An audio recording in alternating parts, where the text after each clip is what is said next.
शादी थप्पड़ खाने के लिए नहीं की है।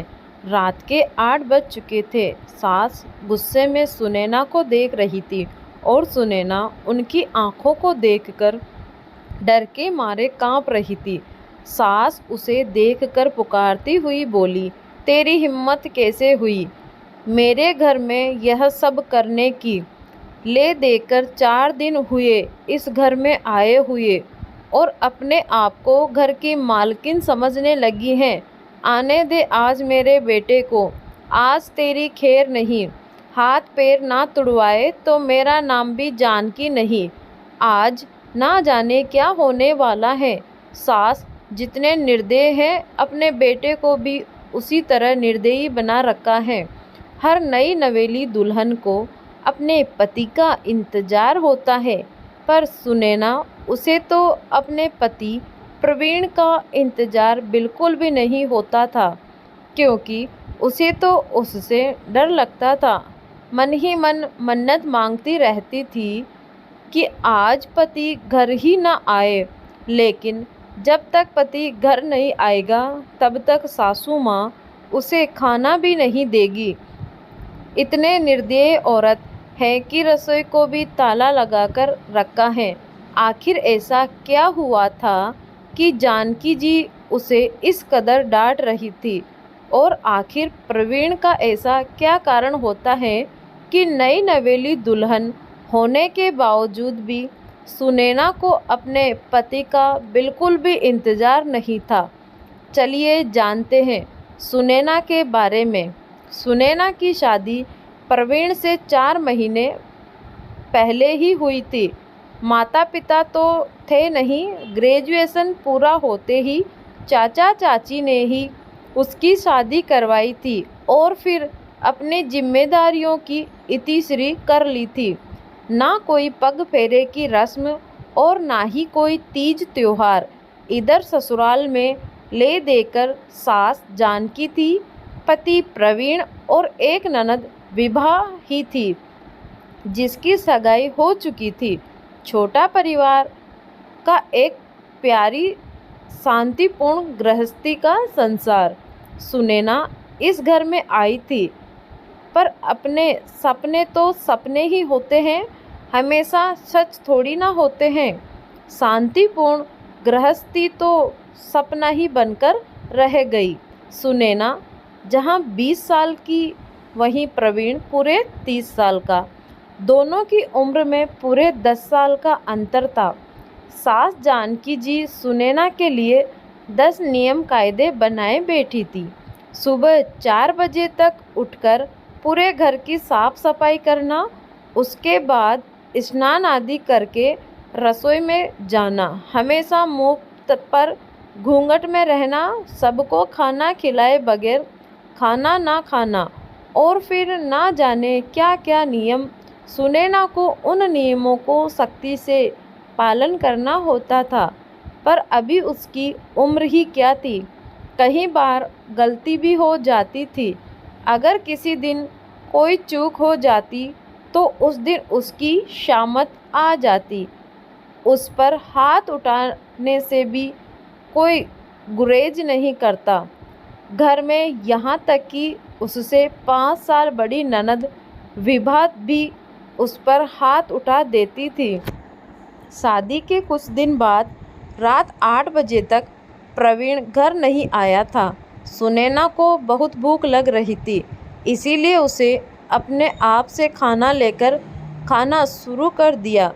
इतने में सासू माँ भी बीच में ही बोली, रहने दे विभा, क्या संस्कार सिखा रही है इसे? माँ बाप तो नहीं है और इसके चाचा चाची ने यह मिट्टी का ढेला हमारे माथे मंड दिया। रहने दे तू, मैं ही रसोई को ताला लगा देती हूँ। ना रहेगा बांस, ना बजेगी बांसुरी, अपने आप ही एक तरफ चुपचाप बैठ जाएगी। कहते हुए सासू माँ ने वह लगी हुई थाली भी रसोई में ले गई, जाकर रख दी और रसोई को ताला लगा दिया। सुनैना आंखों में आंसू ले देखती ही रह गई। 2 घंटे बाद प्रवीण घर आया। तब जानकी जी और विभा ने खूब नमक मिर्ची लगाकर उसके सामने बात को परोसा। और वह माँ भक्त हैं, वह तो इनका इतना गुस्से में आ गया कि उसने भी जाकर सुनैना के गाल पर थप्पड़ लगा दिया। उस दिन उसे खाना तक नहीं मिला। अब आज का किस्सा ले। सुनैना शाम का खाना बनाकर सास और ननद को खाना खिला रही थी। दोनों बाहर हॉल में बैठकर खाना खा रही थी। वही सुनैना गरम गरम रोटियां सेक कर दोनों को परोस रही थी। आज सुबह सासू माँ ने सिर्फ 2 ही रोटी खाने को दी थी। इस कारण से उसे सुनैना को बहुत जोर से भूख लग रही थी।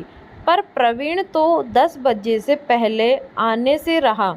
सुनैना से बिल्कुल भी भूख बर्दाश्त नहीं हो रही थी। इससे पहले कि सासू माँ और विभा खाना खाकर रसोई का ताला लगा दे, उसने फटाफट से एक रोटी अपने पल्ले में बांधकर अपने कमरे में खजोल ली। जब माँ बेटी का खाना हो गया तो उन्होंने सुनैना को रसोई से बाहर कर ताला लगा दिया। सुनैना अपने कमरे में आ गई। इधर सासू माँ और विभा अपने कमरे में आराम करने चली गई। जब सुनैना को लगा कि अब माहौल सही है तो उसने अपने कमर में बंधी रोटी को निकालकर रोल के कोरी ही खाना शुरू कर दिया। रोटी खाते खाते उसकी आंखों में आंसू भी गिरते जा रहे थे। स्वाभिमान इस चीज़ की गवाही नहीं दे रहा था, पर क्या करे वह भी समझ में नहीं आ रहा था। उसी समय सासू माँ किसी काम से उस तरफ आई और उन्होंने सुनैना को रोटी खाते देख लिया।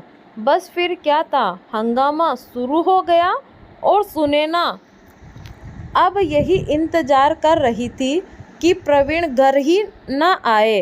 अब पता नहीं आज वह क्या करेगा।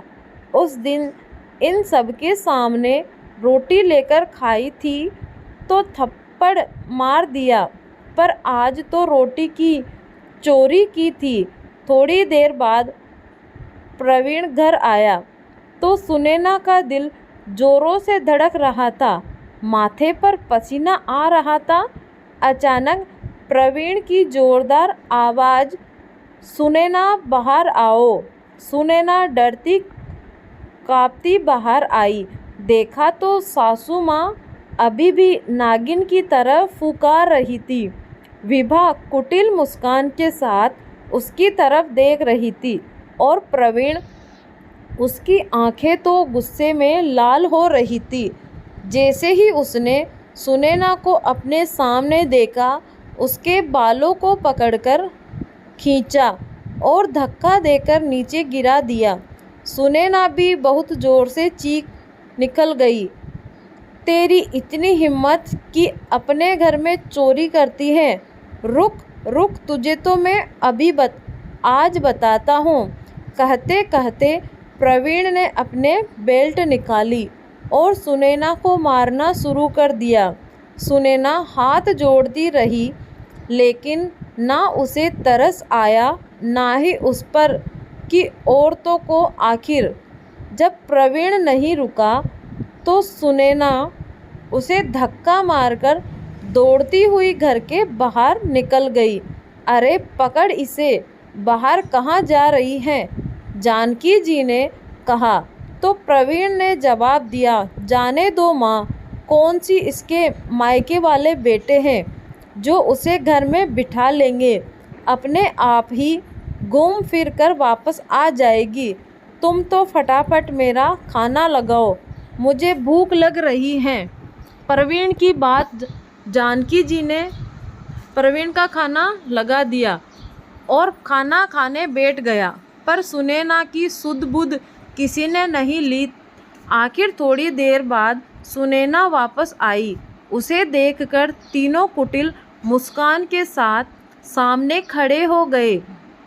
आ गई वापस महारानी। क्या हुआ? मायके वालों ने जगह नहीं दी? जानकी जी ने ताना कसा। देखकर प्रवीण ने भी कहा, जब तक मेरे पैरों में नाक नहीं रखोगी तब तक घर में नहीं घुसने दूंगा। बड़ी गई थी ना मुझे धक्का मारकर। हाँ भैया, इतनी आसानी से माफ़ मत करना इसे। अगर अभी माफ़ कर दिया तो कल को सिर पर चढ़कर नाचेगी। ऐसी लड़कियों का क्या भरोसा। अरे भरोसा तो हमें तुझ पर भी नहीं है। जो अपनी भाभी का सम्मान ना कर पाए वह हमारे घर का क्या मान बढ़ाएगी। अचानक सुनैना के पीछे से विभा के होने वाले ससुर जी निकलकर आए। उन्हें देखते ही तीनों के चेहरों की हवाइयाँ उड़ गई। अरे आप कब आए समधी जी? उसी समय आए थे जिस समय में आपकी बहू रोड पर बदहवास सी दौड़ रही थी। अच्छा हुआ हमें आप लोगों का चेहरा अभी से पता चल गया, वरना हमारा घर तो बर्बाद हो जाता। अगर ऐसी बहू हमारे घर आ जाती। नहीं नहीं, कुछ गलत फहमी है पापा जी, मैं आपको समझाती हूँ। आप अंदर तो आइए, विभा ने कहा। तो उसके होने वाले ससुर जी ने कहा, कौन से पापा जी? कैसे पापा जी? माफ़ करो हमें, हम तुमसे कोई रिश्ता नहीं जोड़ना चाहते। और जो समझाना है वह ना, जो पुलिस वाले खड़े हैं बाहर उनको समझाओ। अचानक पीछे से पुलिस वाले निकलकर आए। अब तो तीनों में से किसी से कुछ कहते ना बना। उन्हें देखते ही जानकी जी ने अपनी आवाज़ को नरम करते हुए सुनैना से कहा, अरे बहू, इतनी छोटी सी गलत फहमी में कोई पुलिस को बुलाकर लाता है क्या? ऐसी छोटी मोटी परीक्षा तो हर शादीशुदा औरत को अपने घर में देनी ही पड़ती है। आखिर यह तेरा ससुराल है, इसका मान रखना तो तेरी जिम्मेदारी है। माफ़ करना सासू माँ, मुझे ऐसी कोई परीक्षा देने का शौक़ नहीं है। शादी थप्पड़ खाने के लिए नहीं की थी मैंने। और यह कैसा ससुराल जहाँ रोटी भी मुझे चुराकर खानी पड़े। आपने मुझे कमज़ोर समझ रखा है क्या? मेरा मायका नहीं है ना सही, पर कमज़ोर मैं फिर भी नहीं हूँ। अब संस्कार अपने बच्चों को जेल में बिठाकर देते रहना। आखिरकार पुलिस वालों ने उनको अरेस्ट कर अपने साथ ले गई।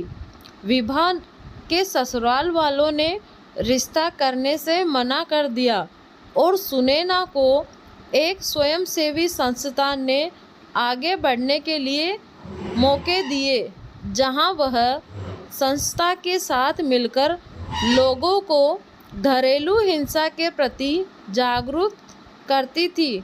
दोस्तों, अगर आपको आज की कहानी अच्छी लगी हो तो आज ही हमारे YouTube चैनल को ज़रूर सब्सक्राइब करें। धन्यवाद।